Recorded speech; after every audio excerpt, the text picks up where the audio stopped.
Mi nombre es Luis Fernando Gómez Gutiérrez, soy profesor de la Facultad de Medicina de la Universidad Javeriana. Soy médico con maestría en salud pública. Bueno, buenos días, yo soy Anet Alvarado y estoy en tercer semestre de medicina. Quisimos invitar al doctor al periódico La Séptima debido a que queremos saber su perspectiva acerca de la educación en salud, cómo ve que eso pueda estar relacionado con las demás facultades y, bueno, ver su punto de vista con respecto a esto. Bueno, doctor, comencemos. ¿Qué es la educación para un médico?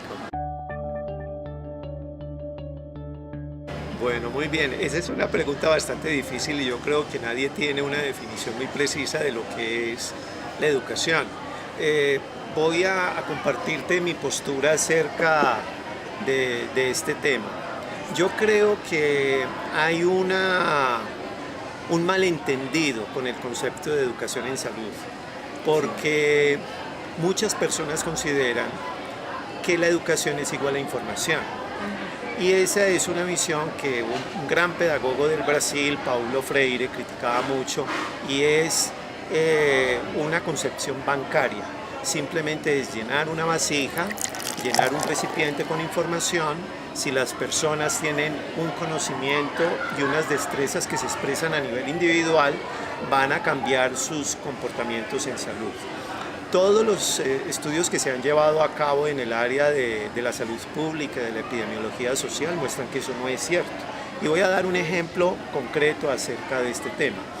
Ejemplo, una niña de 11 años puede estar muy motivada a adoptar hábitos saludables, ejemplo específico a consumir frutas y verduras.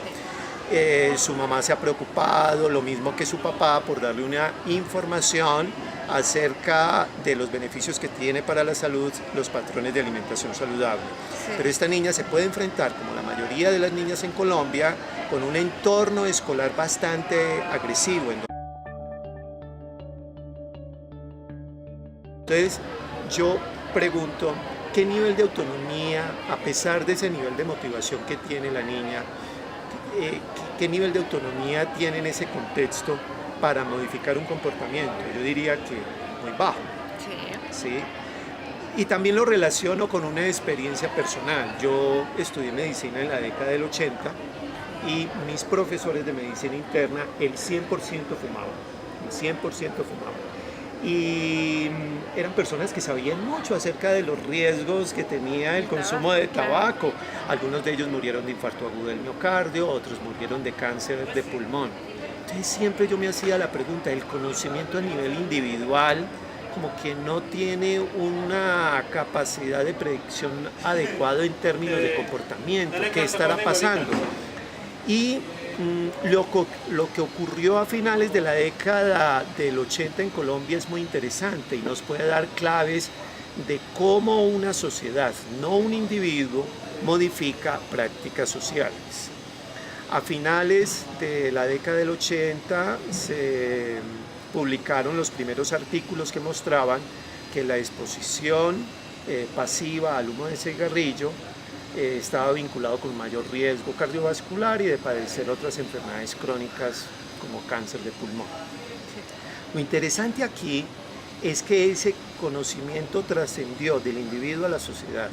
Comenzó a generarse millones de discusiones que de pronto no están documentadas en ninguna investigación, pero yo las viví.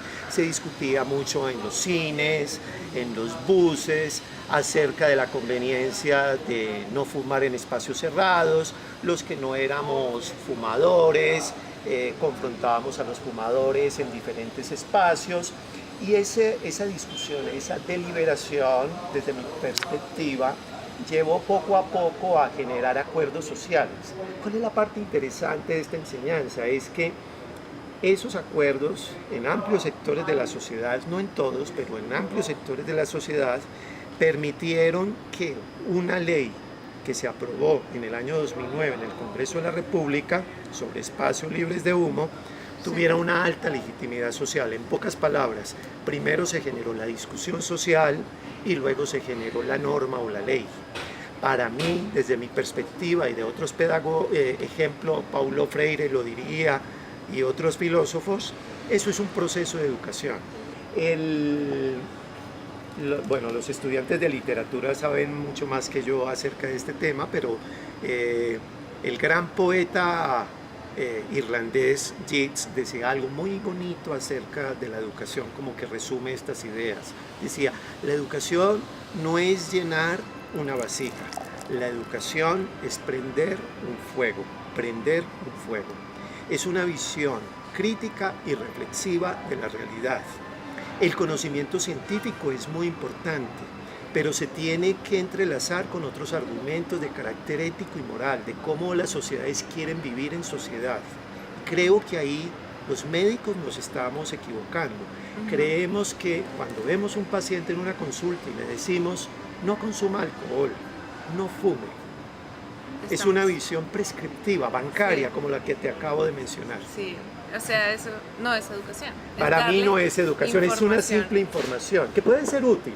Pero no es lo que va a cambiar el pensamiento del paciente. No va a transformar la sociedad, porque finalmente la salud está vinculada con prácticas sociales, no cómo se comporta cada átomo. Los seres humanos no somos Robinson Crusoe, incluso hasta Robinson Crusoe en la isla conoció a Viernes. Bueno, doctor, y entonces siguiendo ese principio, ¿qué es lo que tiene que tener un médico, digamos, como en su psiquis, para poder educar a un paciente? Excelente pregunta. Desde mi perspectiva, es plantearle a la sociedad unos debates, pero no bajo una mirada prescriptiva del experto que conoce mucho un tema. No, sí. Pongo en consideración la conveniencia de incrementar los impuestos a las bebidas azucaradas, pero esto lo tiene que discutir la sociedad. Generemos un debate social. Si la sociedad lo acepta, pues entonces tenemos que generar normas acerca de ese tema.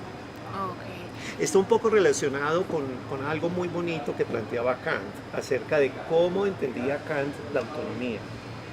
Kant decía, la autonomía es cuando el individuo se impone su propia ley.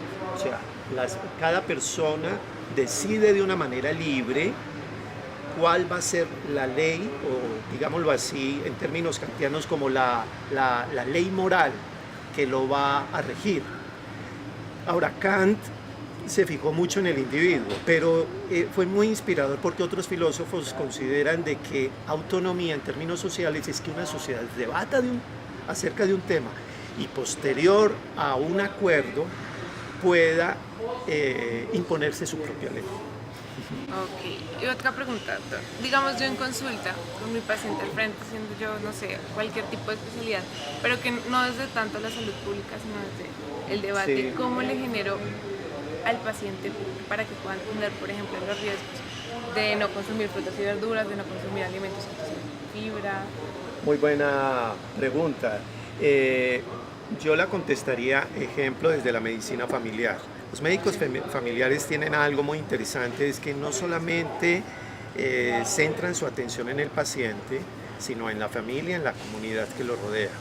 Bajo la visión de un médico familiar, ejemplo, vamos a suponer una niña que tiene un problema de obesidad.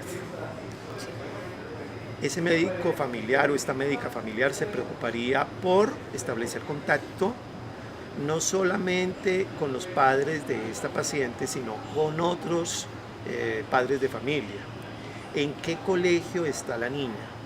¿Habrá posibilidades de discutir con la comunidad educativa de ese colegio la posibilidad de modificar los entornos alimentarios?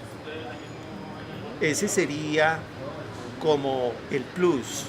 Sí, de no ir más allá, no quedarnos en el individuo, no caer en la trampa de creer que la salud es un proyecto meramente o exclusivamente individual. Yo no lo creo así. Obviamente la capacidad de agencia del individuo es importante.